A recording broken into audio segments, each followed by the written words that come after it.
வணக்கம் டீச்சர்ஸ். இது ஸ்ரீ பாலாஜகன் கந்தசாமி. முதல்ல டெட்டில் பாஸ் ஆன நம்ம ஸ்டூடெண்ட்டுக்கு அத்தனை பேருக்குமே ஆல் தி பெஸ்ட் சொல்லிடுறேன். அதில் பாருங்கள், குரூப்பில் நிறைய பேர் பாஸ் பண்ணி சொல்லிட்டு டெய்லியுமே மெசேஜ் வந்துட்டுருக்கு. சரி, இன்றைக்கி வீடியோவில் நம்ம என்ன சொல்ல போகிறோம் அப்படின்னா, 3 முக்கியமான விஷயங்கள் தான். அதில் ரொம்ப முக்கியமானது என்ன அப்படின்னா, நம்ம எக்ஸாம் இப்போ எஸ்ஜிடி எக்ஸாம் வருது பார்த்திங்களா, அதனுடைய டெஸ்ட் பேட்சை நம்ம இன்னும் ஒரு வாரத்தில் ஆரம்பிச்சிருவோம் அப்படிங்கிறது முதல் நியூஸ்.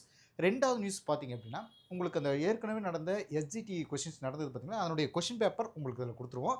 கூடவே எஸ்ஜிடி மெட்டீரியல் தேவைப்படுறவங்களுடைய அந்த சாம்பிள் பேஜஸ் இதில் இருக்குது. அது வேணுங்கிறவங்க வாங்கிக்கலாம். பட் மெட்டீரியல் வாங்கணுங்களுக்கு தான் டெஸ்ட் பேட்ச் இருக்கா அப்படின்னா அப்படியெல்லாம் கிடையாது. நீங்கள் வேறு எந்த மெட்டீரியல் வேணாலும் படிச்சுட்டு நீங்கள் டெஸ்ட் பேட்ச் அட்டன் பண்ணிக்கலாம். டெஸ்ட் வந்து உங்களுக்கு ஃப்ரீ தான். சரி, இப்போ இங்கே அதை விட இன்னொரு முக்கியமான ஒரு தகவல் நான் என்ன சொல்ல போகிறேன் அப்படின்னா, இது ஒரு நல்ல வாய்ப்பு நமக்கு. அதாவது எப்படி இந்த இடத்துல நம்ம செயல்படணும் அப்படின்னா, ஏன்னா எக்ஸாம் வந்து பார்த்திங்கன்னா, நம்ம இத்தனை வருஷம் காத்துட்ருந்தோம் போஸ்டிங் போடுறதுக்காக. இப்போ போஸ்டிங் போடக்கூடிய எக்ஸாம் வந்து இப்போ வந்திருக்கு. இப்போ எஸ்ஜிடி எக்ஸாம் இப்போ நம்ம பாஸ் பண்ணிட்டோம் அப்படின்னா, கண்டிப்பாக அடுத்து நமக்கு போஸ்டிங் தான். ஸோ இதுக்கு நம்ம எவ்வளோ சீரியஸாக எவ்வளோ முக்கியமாக நம்மளுடைய உழைப்பு இருக்கணும் அப்படின்னா, இப்போ உங்களுக்கு ஒரு இது சொல்லுங்க, வில் ஆற்றல் பெற்றவன் வந்து பார்த்திங்கன்னா அர்ஜுனன் சொல்லுவாங்க. அர்ஜுனன், சரிங்களா? அர்ஜுனன் வந்து வில் ஆற்றல் இருக்கும்போது அவன் அம்பு எய்தான்னு வச்சுக்கோங்களேன், அவருடைய குறி தவறாது அப்படிங்கிறது எல்லாருக்கும் தெரியும். சரி, இப்போ என்ன நம்ம இதில் தெரிஞ்சு போகிறோம் அப்படின்னா, அர்ஜுனன் வந்து ஒரு டைம் அவருடைய ஆசிரியர் வந்து, அர்ஜுனா அங்கே அந்த மரத்து மேலே இருக்கக்கூடிய பறவை மேலே எய்ம் பண்ணு அப்படின்னு சொல்லிட்டு சொல்லுவாப்புல. அதுக்கு முன்னாடியே மற்ற ஸ்டூடெண்ட்டுங்க இருப்பாங்க இல்லைங்களா, அப்போ அந்த ஸ்டூடெண்ட் வந்து என்ன சொல்லுவாங்கன்னா, இந்தாப்பா நீ அர்ஜுனுக்கு முன்னாடி நீ வந்து அதில் குறிவை எய்ம் பண்ணு அப்படின்னு சொல்லி சொல்லுவாங்க. அப்போ ஒரு ஸ்டூடெண்ட் எதிர்த்து எய்ம் பண்ணுவான். அப்போ வந்து அந்த ஆசிரியர் கேட்பாங்க, ஏப்பா உனக்கு என்ன தெரியுது அங்கே அப்படின்னு சொல்லிட்டு பார்த்தீங்கன்னா, மரம் தெரியுது, அந்த கிளைகள் தெரியுது, இலைகள் தெரியுது, அதுக்கு நடுவில் ஒரு குருவி இருக்குது தெரியுது அப்படின்னு சொல்லி சொல்லுவாங்க. சரி, இது ஒரு வகை.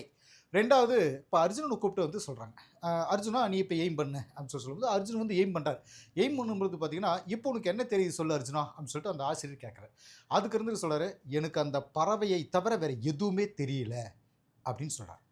ஸோ அப்போ அந்த 2 பேருக்கு இருக்கக்கூடிய வித்தியாசம் என்னன்னா, நீங்கள் படிக்கக்கூடிய அந்த பாயிண்ட் ஆஃப் வியூ எந்த அளவுக்கு சீரியஸாக இருக்குது அப்படிங்கிற விஷயத்தை நம்ம தெரிஞ்சுக்கலாம். எப்படின்னா, இப்போ அர்ஜுனன் மாதிரி அந்த பறவைனா பறவை மட்டும் தான் தெரியணும். அது இப்போ சைடில் இருக்கக்கூடிய எதுவுமே தெரியக்கூடாது. பட் மற்ற ஆட்கள் பார்த்தீங்கன்னா, இன்னொரு ஸ்டூடெண்ட் இருந்தார் பார்த்தீங்களா, அவனுக்கு வந்து மரம் பூரா தெரியுது, அதில் பறவை தெரியுது, கிளை தெரியுது, இதெல்லாம் இருக்குன்னா அவனுடைய கவனம் வந்து சிதறி போய் இருக்கு.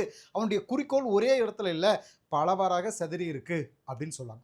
அந்த மாதிரி இப்போ வந்து நமக்கு எஸ்ஜிடி எக்ஸாம் இது ஒரு நல்ல வாய்ப்பு கிடைச்சிருக்கு. இதை கரெக்டாக எய்ம் பண்ணி அதில் மட்டுமே ஃபோக்கஸ் பண்ணி அழகாக அதை அடித்து தட்டி தூக்கி எறிஞ்சிடும். சரிங்களா?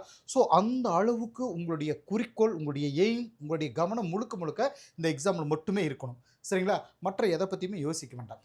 ஏன்னா இது ஒரு நல்ல கோல்டன் ஆப்பர்ச்சுனிட்டி. நல்லா உஷாராக படிச்சுக்கோங்க. எல்லாருமே உங்களை டைவெர்ட் பண்ணுறதுக்காக அதெல்லாம் என்ன அப்படி இப்படின்னு சில நெகட்டிவான எதிர்மறையான வார்த்தைகள் உங்ககிட்ட சொல்லத்தான் செய்வாங்க.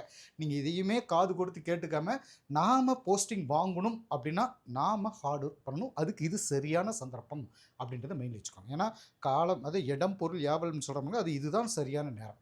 அப்புறம் இதை விட இன்னொரு விஷயம், நம்ம சிங்கம் மாதிரி செயல்படணும்னு சொல்லி நம்ம சொல்லுவோம். ஏன்னா சிங்கம் வந்து பார்த்திங்கன்னா, ஏன் அவ்வளோ விலங்குகள் இருந்தும் அது மட்டும் காட்டுக்கு ராஜாவாக இருக்குது அப்படின்னா, அதுக்கு பல குணநலன், அதனுடைய குணநலன்கள் வச்சு தான் அதுக்கு ராஜான்னு நம்ம சொல்கிறோம். அப்படின்னா சார் அதுக்கிட்ட ஒரு பெரிய ஸ்பெஷல், ரொம்ப சிம்பிள். அது வேட்டையாட போகுதுன்னு வச்சுக்கோங்களேன், தன்னை விட வலிமையான ஒரு மிருகத்தை வேட்டையாட போகும். இதுவே வலிமை தான், அதை விட கொஞ்சம் பெருசாக. சரிங்களா? சரி, அப்படி வேட்டையாட போகும்பொழுது பார்த்திங்கன்னா, அந்த எய்ம் பண்ணிக்கும். இப்போ அதாவது இப்போ ஒரு மான்கள் ஒரு 10, 15 மான்கள் ஓடுதுன்னு வச்சுக்கோங்களேன், அது ஒரு மானை மட்டும் நல்லா எய்ம் பண்ணிக்கும். அந்த ஒரு மானை மட்டும்தான் துரத்திட்டு ஓடும். அத்தனை கூட்டத்திலும் கரெக்டாக அந்த ஒரு மானை மட்டும்தான் துரத்திட்டு ஓடும். ஸோ தன்னுடைய எய்ம் வந்து பார்த்திங்கன்னா, ஒரே ஒரு இதில் மட்டும் தான் இருக்கும். அதுக்கு முன்னாடி மான் வந்தாலும் சரி அதையும் கண்டுக்காது, எதையுமே கண்டுக்காது. தான் எதை ஃபிக்ஸ் பண்ணமோ அதை மட்டும்தான் போய் டார்கெட் பண்ணி அடிக்கும். பசிச்சா மட்டும்தான் போய் அடிக்கும், மற்ற நேரத்தில் கம்முன்னு பார்த்துக்கும். ஸோ இந்த மாதிரி சில நல்ல குணநலன்கள் இருக்கிறதுனால சிங்கத்துக்கு வந்து ராஜா அப்படின்னு சொல்லிட்டு சொல்லுவாங்க. அந்த மாதிரி நாம் அடுத்து வரக்கூடிய இந்த எஸ்ஜிடி எக்ஸாமை ஈஸியாக அடிக்கணும்னா, இடையில இந்த மாதிரி நேரத்தில் வந்து நிறைய வதந்திகள் வரும். ஏன்னா போஸ்டிங் போடக்கூடிய டைம் இல்லையா? ஸோ இந்த மாதிரி நேரத்தில் நிறைய வதந்திகள் வரும். இந்த நேரத்தில் வந்து நீங்கள் உஷாராக இருக்கணும். சரி, இப்போ இதுக்கு முன்னாடி எஸ்ஜிடி எக்ஸாமுக்காக ஃப்ரீ கிளாஸ், ஃப்ரீ டெஸ்ட் இதெல்லாம் உங்களுக்கு கொடுக்குறேன்னு சொல்லியிருந்தீங்களா? நீங்கள் காண்டாக்ட் பண்ண வேண்டிய அந்த நம்பர் பார்த்தீங்கன்னா, இப்போ நம்ம டெட்டுக்கு வந்து 884440 நம்பர் நான் கொடுத்துருப்பேன். பட் எஸ்ஜிடிக்கு வந்து பார்த்திங்க அப்படின்னா 994499, அது நான் எழுதி போட்டுறேன் பாருங்கள். 9942 9942 559944 அப்படிங்கிற இந்த நம்பருக்கு நீங்கள் மிஸ்டு கால் கொடுக்கும் பொழுது எஸ்ஜிடி எக்ஸாம் பூரா இந்த நம்பரில் காண்டாக்ட் பண்ணிக்கிறேன். அடுத்து டெட் எக்ஸாமுக்காக நம்ம ஏற்கனவே சொல்லியிருப்பேன், அது வந்து 83440599 44 இந்த நம்பர் வந்து டெட் எக்ஸாமுக்கான ஃப்ரீ நம்பர். ஏன்னு கேட்டிங்கன்னா இப்போ ரெண்டுக்குமே மிஸ்டு கால் கொடுக்காதீங்க. 2 பேருமே நம்ம ஆட் பண்ணும்பொழுது நமக்கு அது கன்ஃபியூஸ் ஆயிடுது, நம்பர் அதிகமாகுது, நம்ம போடும்பொழுது பார்த்தீங்கன்னா வாட்ஸ்அப்பில் ஹேங் ஆகுது, இந்த மாதிரி பிரச்சனைகள் வந்துட்டு இருக்கு. கரெக்டாக எஸ்ஜிடி மட்டும் ட்ரை பண்ணுறவங்க இந்த நம்பர் கொடுங்க, இந்த நம்பர் கொடுங்க எஸ்ஜிடிக்கு.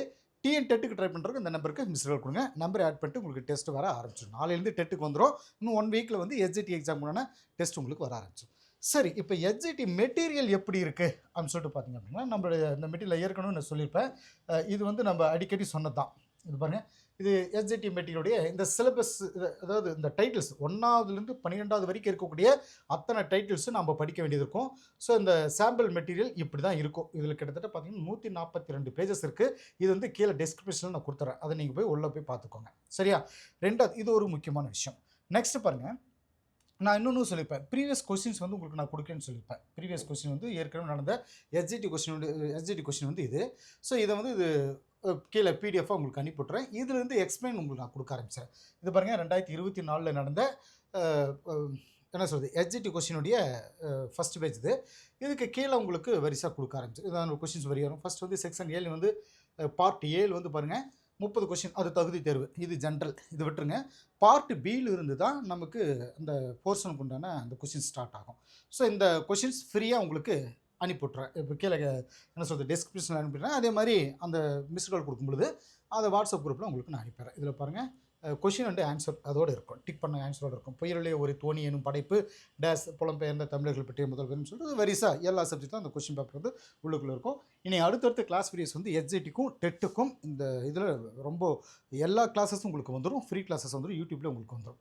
சரிங்களா? அடுத்தடுத்த டீச்சர்ஸ் வந்து ஃபேக்கல்ட்டி வந்து உங்களுக்கு கிளாஸ் எடுக்க ஆரம்பிச்சிடுவாங்க. ஓகே டீச்சர்ஸ், அடுத்த ஒரு வீடியோவில் சந்திப்போம். தேங்க்யூ.